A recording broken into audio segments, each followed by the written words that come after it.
এই মুসলমান, আপনি কি মারা যাবেন না এক সময়? যাবেন না? হয়তোবা কোনো গরমকালে আপনি মারা যাবেন, অথবা বর্ষাকালে মারা যাবেন। যেদিন আপনি মারা যাবেন, রূহটা যখন কবজ হবে, দেখবেন অনেক মানুষ ফেলায় তাকায় থাকে, কথা বলতে পারে না। আপনি মনে করেন যে তার এখন পিপাসা লাগছে, কারণ রূহ কবজ শুরু হয়ে গেছে ভিতরে।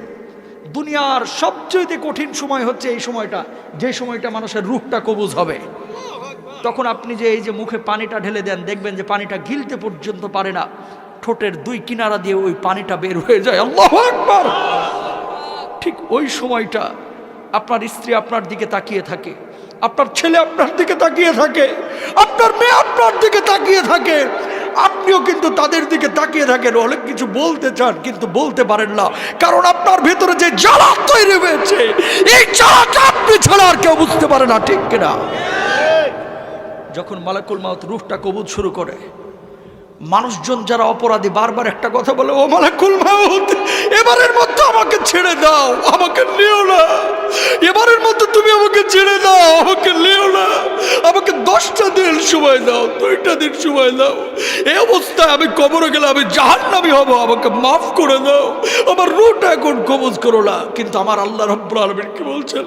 হাত্তা ইযা জাহাদাহুমুল মাউত ক্বালা রাব্বিরজিউন লাআল্লি আ'মালা সালিহান ফীমা তারাকতু কাল্লা। আমার আল্লাহ রাব্বুল আলামিন বলছেন, এই দুনিয়ার মানুষ, তোরকে আমি 60 বছরের জীবন দেই নাই, তোরকে আমি 40 বছরের জীবন দেই নাই, তুই কেন তখন বুঝলি না? কেন সৎ কাজ করলি না? কেন তওবা করলি না? ও মুসলমান, এই রূহ কবজের সময় কষ্ট যন্ত্রণা আপনার আমার হবে না, এই গ্যারান্টি আপনারা দিয়েছে কে? যন্ত্রণা। আল্লাহ নবীর যখন রূহটা কবজ করা হচ্ছে, নবীজির কপালটা বারবার ঘেমে যাচ্ছে। আম্মা যারা আয়েশা বলতেছেন, ইয়া রাসূলুল্লাহ, আপনার কপালটা ঘেমে যাচ্ছে কেন? আল্লাহ নবী বলছে, আয়েশা, আমার বুকের উপরে যেন উহুদ পাহাড়টা চেপে ধরা হয়েছে। আল্লাহু আকবার। আল্লাহ নবীর যদি এই অবস্থা হয়, আপনার আবার অবস্থাটা কি হতে পারে আপনি জানেন না? এই বাড়ি যাবে না আপনার সঙ্গে, গাড়ি যাবে না, কিচ্ছু যাবে না, আপনি মারা যাবেন। ব্লেড দিয়ে আপনার জামা কাপড়গুলো কেটে খাটিয়ার উপরে আপনাকে রেখে সন্তান সন্ততি বা আত্মীয় স্বজন বন্ধু বান্ধব ঘর থেকে লাশটা বাইর করে ওই বারান্দায় রেখে দেবে অথবা উঠানে রেখে দেবে। আপনার নাম ছিল আব্দুল কুদ্দুস, আব্দুর রহিম, সালমান, সাদমান, কত ভালো ভালো নাম। এখন কেউ আপনাকে নাম ধরে ডাকবে না, এখন আপনার নাম হয়ে গেছে লাশ। আপনার নাম কি? ওই মুয়াজ্জিন সাহেব মাইকে যে ঘোষণা দিবে, সেদিন আপনার নামের শুরুতে একটা ডিগ্রি লেগে যাবে, ডিগ্রি। সেদিন আপনাকে আর বলবে না আব্দুস সালাম সাহেব দুনিয়া থেকে বিদায় নিয়েছে, বরং বলবে মরহুম আব্দুস সামাদ আজকে দুনিয়া থেকে বিদায় নিয়েছে। ও মুসলমান, খাটিয়া যখন নিয়ে যাবে, সন্তানগুলোকে বলবে, ও সন্তান, তোর জন্য কি আমি বাড়ি করেছি না? তোর জন্য কি আমি 30 বছর 60 বছর কষ্ট করেছি না? ও প্রাণের সন্তান, খবরদার আমারে কবরে একা রাখিস না, একা রাখিস না, একা রাখিস না।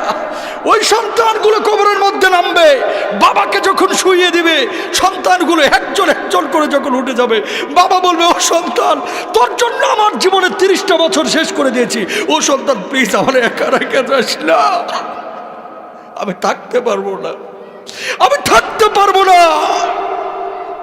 একজন একজন করে উঠে যাবে। বাঁশগুলো যখন কবরের উপরে দেওয়া হবে, আপনি আকাশের দিকে তাকিয়ে থাকবেন কিন্তু কথা বলতে পারবেন না। বুক ফাটা আর্তনাদ, কলিজা ফাটা কান্না, সেদিন আপনি কাঁদবেন কিন্তু কেউ শুনবে না। সন্তান একজন একজন করে উঠে যাবে।